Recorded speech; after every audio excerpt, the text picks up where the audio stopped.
People over time have used water hoses on the tanks. I mean, I've done that plenty of times. There's several methods we've tried to use. So a subcooler is an extremely effective way of being able to de-superheat that refrigerant, so that we don't allow that heat to stack on our cylinder and we keep our tank pressure down, which means we move more refrigerant faster. My issue with CPS's design, moving large volumes in a chiller application, it's too tightly wound. When we make our own, typically what you'll do is you'll take a nitrogen little 30 cubic inch or cubic foot nitrogen tank, something like that, and you'll use that, and you can wind 15-20 feet worth of 3/8 copper around it and give you 2 stub outs, stick that in a 5-gallon bucket.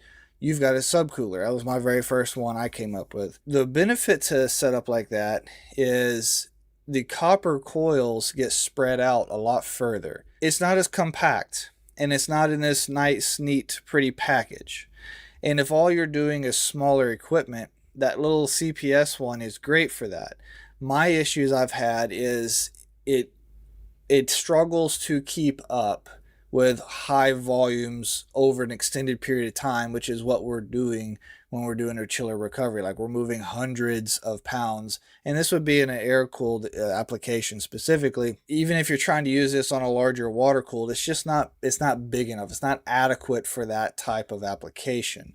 So that's where, in my opinion, creating your own out of just a copper coil is probably better. You get better operation out of it. Then you just have to deal with, do you use ice? Do you have an ability to just constantly have water cycling through your bucket? How are you going to cool it? And that's where I liked the braze plate version I came up with, where we can flow water through the braze plate, the water flowing through there on one circuit, refrigerant on the other circuit, works extremely well. And then I'll take and connect I've got a nylon tube with a barb fitting I'll stick onto it, and I can run that to a drain somewhere, whether it be a roof drain, a floor drain. I can get that into a drain. It doesn't take a ton of water, just a pretty steady trickle, but it's enough that it can remove that heat out of it that we need for the de-superheat.